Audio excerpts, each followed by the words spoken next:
Now that we have the three corrective shapes created for the jawbone when it rotates, let's go and create a new interface item for driving the jawbone. And we'll use the script that I wrote earlier and discussed. I've updated a little bit with text input and whatnot. If I evaluate this, just open my listener first and evaluate it, we'll have the facial control function available, and we could either type it in the bottom down here, or we could type it into the MaxScript listener. I'm just going to run that line, and that'll make us a control. But unfortunately, because I had this layer currently active, it's made it on that layer, and it's been added into it, and it was hidden, so it automatically hid it. So I'll just unhide it.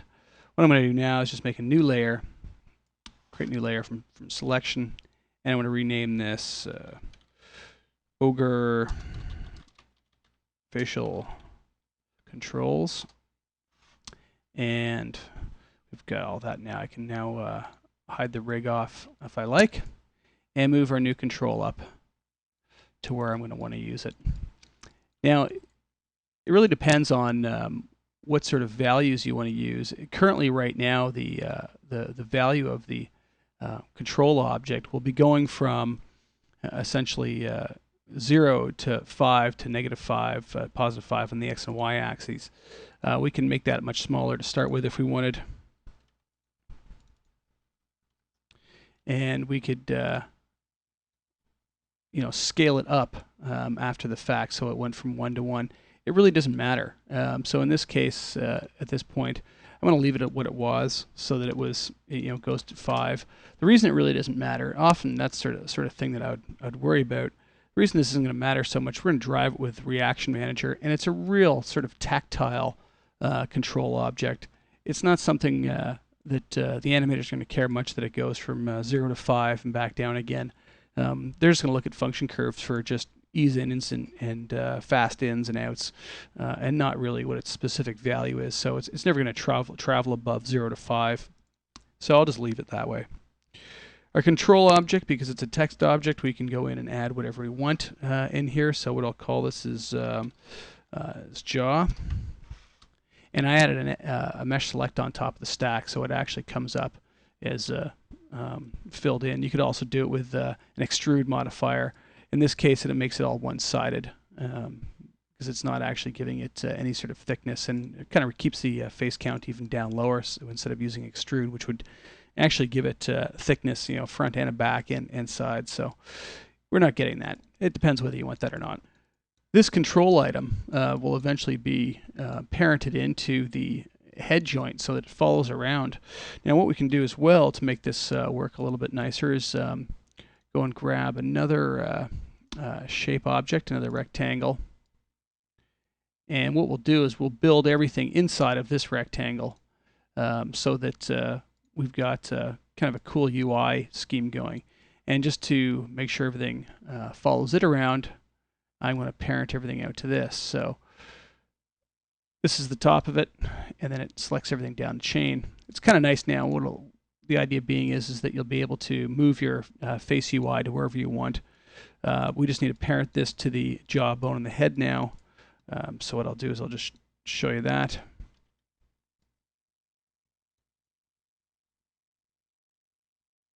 And what we'll do is we'll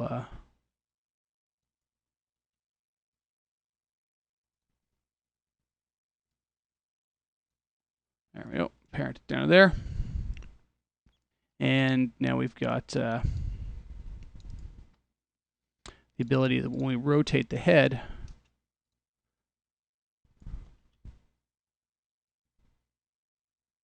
the face controls will move with it. So we'll be able to size this to what size we want, because it really won't matter if this is scaled, but we can scale this down to however large we want, which is, again, is kind of nice because we could actually put a control on it for actually resizing the whole UI, so we could keep it really small, or if an animator wanted it larger and had a hard time getting a hold of it, you could easily scale the whole thing up and down, and all the controls will go with it. Because we're scaling it, this will still go from 0 to 5, as opposed to actually using the length and width parameters that are now set at 10 to 10. So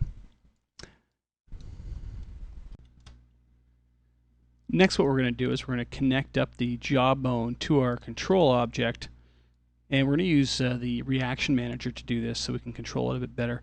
First, just to clean up the scene a little bit better, what I'm going to do is I'm going to make a new layer for all our targets. Oops. I didn't do that very well, did I? Okay. Ogre targets. And I can hide those off a bit easier to clean up my scene as I'm working.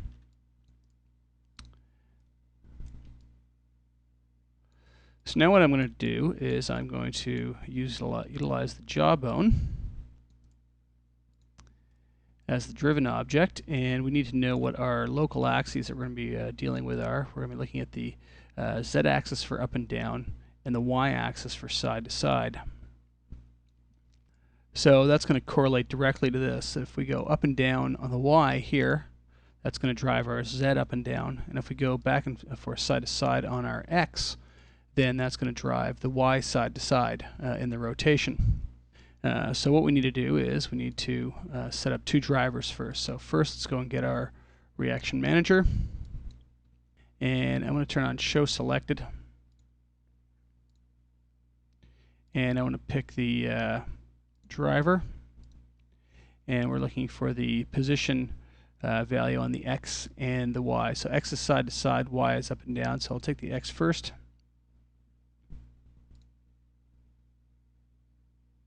And I think I'll just turn off show select for a minute, and then I'll also select the y.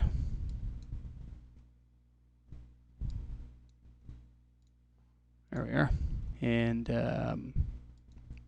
now with the x position, what I'm going to do is I'm going to go in and set that for the side to side is going to be the y-axis for this object here. So I'm going to say the transform rotation y. Now I don't even need to zero this out with Reaction Manager. It is already 0 though, however, because we have a point helper right at its point. So it is actually a value of 0 anyhow, because that does make it easy to make sure that even in Reaction Manager that we've got a starting point that's zeroed out. So the side to side for the x is going to be the actual y-axis on the rotation, and for the y up and down is going to be the z-axis. And it initially makes us our two states to start with. Now the other thing we want to add to these is the states that we need to drive for the morphers. And the way Reaction Manager unfortunately works is it's going to keep making states. We're going to blow them all out after we've added them. For the x up and down, side to side, we need to add two of our morph targets that we've added, and that's for our corrections side to side.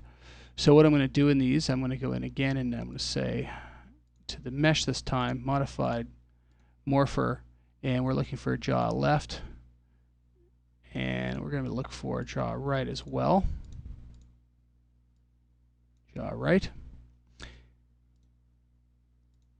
And so I don't want to set up the initial state for this and set up a bunch of states controlling the jaw and then go in and add these, because it would just keep adding more and more states to it. It becomes a bit messy if you do it all at once. Add all the driver and all the drivens basically, and set it up that way. So it'll keep it nice and clean. For the y, we only need the one, and we're looking for the jaw open. And if you do notice, I was using a bit of Maya terminology there when I was saying driver and driven. For those who are following as Maya people, but essentially it's master and state, master objects and states. So that's how they're referred to here. So now what we need to do is we need to start setting up our different controls to do what we want, and we can easily just go in and animate this object going through a range of motion to start with for its extremes, which is usually probably the easiest thing to do. Let's start off with it up and down. So let's take it to the top. Let's take it to the bottom. Let's reset it. we'll take it all the way right. And we'll take it all the way left. So now we scrub, you can see that control that is going through its ranges of motion. So we'll start with the up and down, so the y-axis. So we're going to be working with the y first. And then we're going to be setting up more states for it. So for the y, as it goes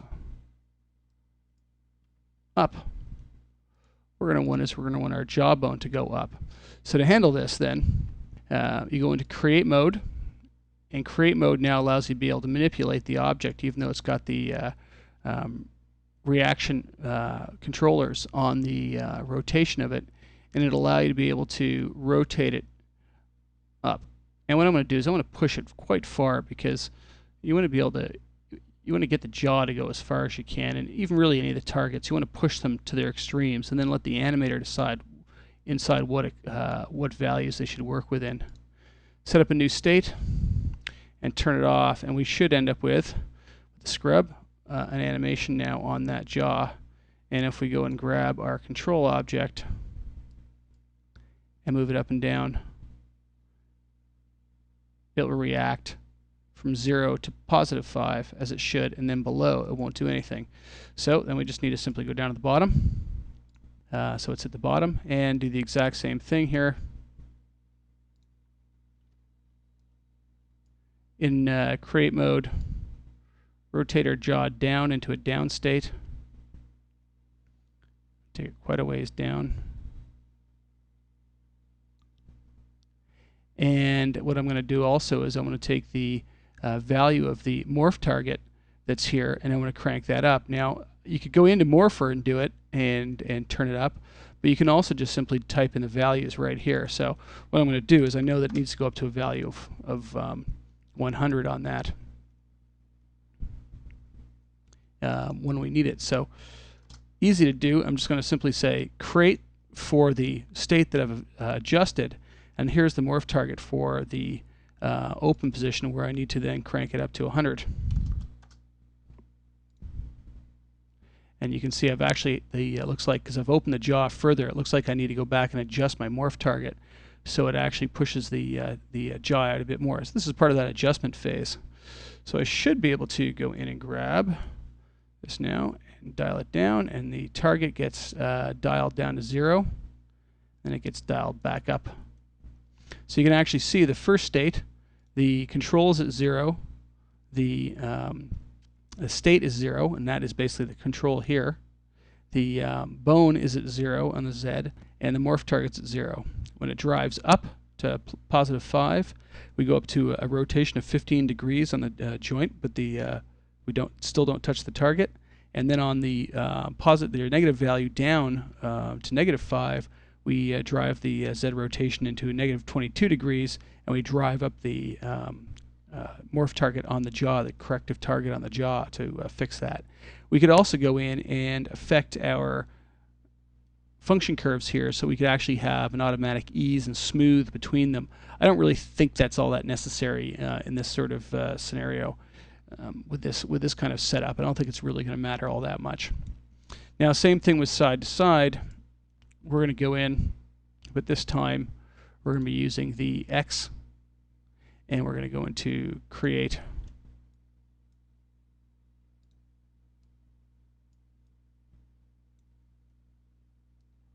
Now let's take it to our first the right side.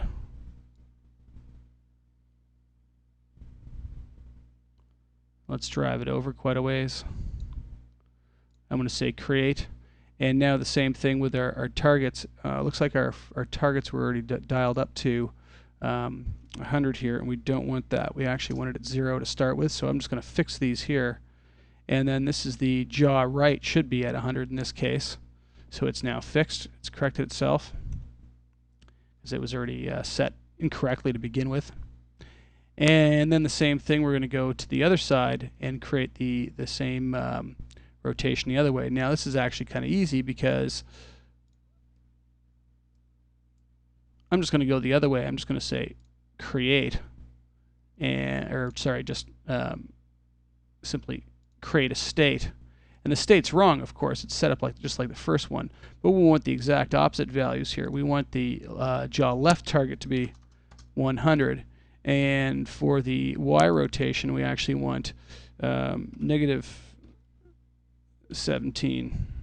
Probably good enough. Or sorry, positive 17. My apologies.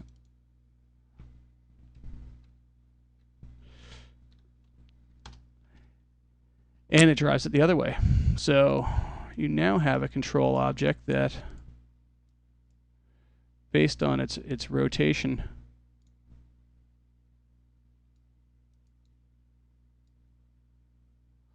you get a nice flexible jaw joint. The animators with one control can take it from side to side, up and down. And so now it's a matter of taking a look at what how our skinning is affecting the model, and also making adjustments to the actual targets to make sure that we don't have those breakthroughs that we're seeing from side to side. You can see it looks like we've pushed the jaw. When we go all the way down, we're getting an extreme. It's pushing through as well, so we're going to have to really adjust some of the targets. Again, we could also create more targets and try and fix it more ways than just the 3 we have. I think we can do it with it and get it looking really good, though. So it's just a matter of going now and adjusting those targets to make sure that we can get to the extreme poses that we've got without having any problems with our shape and form of our model. To just wrap up what I've done with the face here, I've actually gone in and created another target. This was the mouth closed target where the top lip was getting pushed down underneath the bottom lip as the jaw was going up. So I've actually done a bit of a target here to pull the lip up and out. This is giving a really nice feel now. When I pull it up, you can see it's actually pushing the top lip up, and it's pushing it up out of the way. And also I corrected the problems that when it went to the extremes, we were getting a bit of breakthrough. And I've also added the corners of the nose into the targets, bit of the nose area, and a bit more of the cheeks into the skinning, and played with the weights a little bit. So now I've got a little bit better weighting going on, and a little bit better targets working. And what it's really best to do is, before you go into doing anything else, you really need to get this jaw working as it should, like this. And get it working flawlessly. Don't try and hammer ahead and create piles and piles of targets that just don't work together.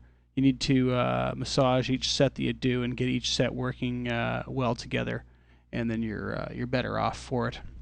So now that I've got that working and included the jaw closed, we can move on to creating more of the targets for the face and trying to get more of the expressions. Next, we're going to work on the corners of the mouth.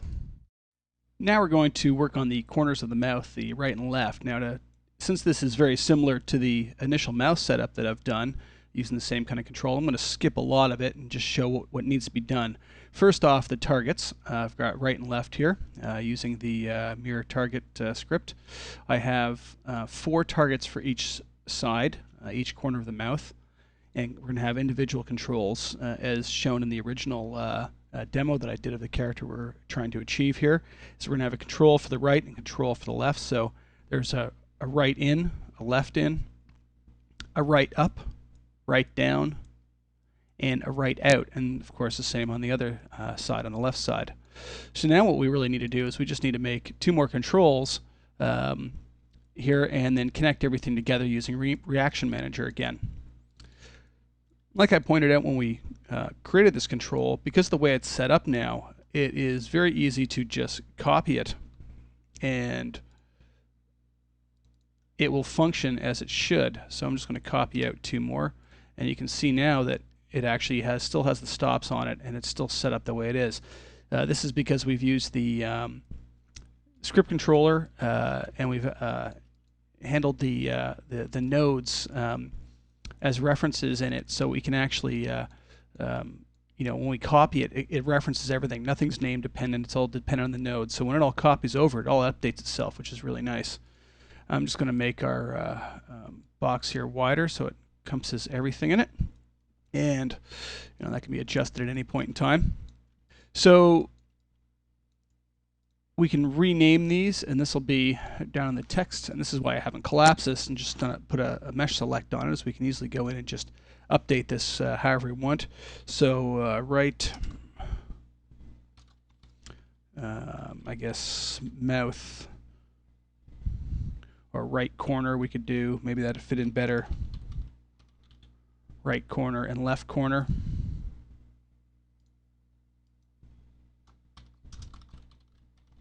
Name as you need. Oops. And what we can do is we can go about adding all of the targets to Morpher here. The order in Morpher really doesn't matter. You can rearrange Morpher somewhat. You can move them up and down in the channel parameters area here. If you actually click on the channel, you can say swap with, and you can actually swap channels around and move them back and forth. It's not exactly the quickest way to set something up, but it will keep everything working correctly and move everything around, move all the controllers around for you and everything. So it's best really to try and pre-plan how you're going to lay out your Morpher. In this case, it doesn't necessarily matter because nobody's going to be directly controlling any of these, and they're completely locked out because of the reaction manager on them. But it still is nice to have them in some sort of coherent order if you ever have to go back and correct any of this. Of course, I mean, probably the best way to be doing it would be writing some scripts that would add it all for you, so you could just click it and it would update them and add them all to it, and you knew what order they were being put in if it was a production environment. So what I'm going to do is I'm going to deal with the right side in order first. Let's say top to bottom, and so pick and pick. And you can see I right-click on the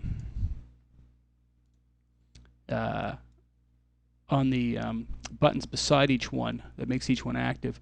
You can also go to the pick object from scene button. I just find it easier and faster to work with it this way. You can also reload targets here as need be. I'm going to turn off automatically reload targets for now because it does slow things down as it's trying to reload everything. And we just don't need things going slower at this point in time. So I'm going to add all the left.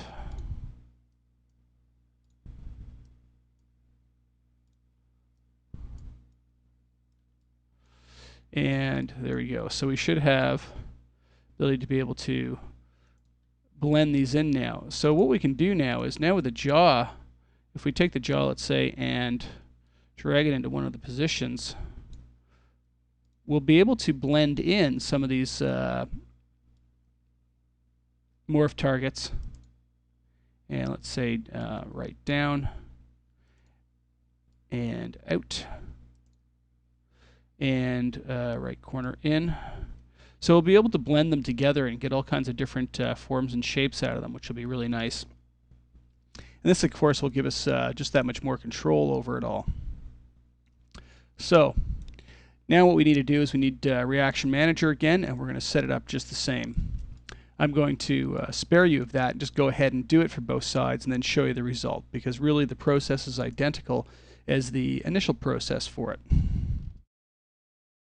Now that I've set this up, I'll just show you what the result was, adding all of the targets into the controls.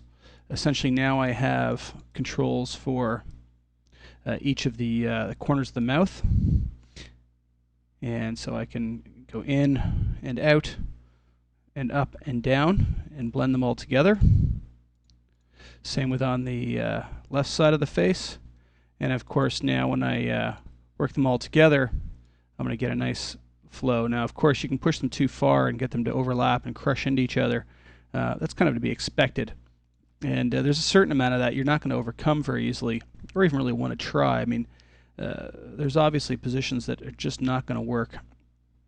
But with a bit of playing around with the shapes, you can get them to work. Again, it also might take a certain amount of fixed targets in there to work them on top, or specific targets to get them to work. You can still end up with a lot of targets this way. It just ends up with a lot of flexibility in the face, being able to stretch and pull it however you want. And now's a good time to go around and check and test and see when and if you get crash throughs when you start taking it to poses you'd like to be able to get. Can you get close to what you think you need? And you can see the face can be taken quite a long way before bad things start happening to it. Now, something else I'd like to point out, a little bit of a bug that seems to be in Max 7, and I believe it's still there in Max 8 as well. Whenever you lock off X and Y axis and lock off the Z axis on position, leave X and Y active, you'll notice you can get a hold of the Y axis, you can select the X axis, but you can't select the XY axis by default. It won't allow you to actually go in and grab it. I have my center marker turned on here, which we set on in the preferences under gizmos. So that's how I've always been doing it. And I'm locked off to those axes. But there's no way of actually grabbing that. Even if you go to XY, well, you can grab it, but I don't know what would happen if I turned off the center point. I've always had the center point on and it works. So if you get the same problem, that is a bug, and I believe it's known about and probably being worked on at some point. So you might want to, instead of locking Z, throw an expression controller on the Z axis so that it can't be moved on Z by mistake, but you don't have to lock it. And that way this problem won't arise. As soon as you uncheck that, you can see you can grab it. It allows you to get it. So it's very odd.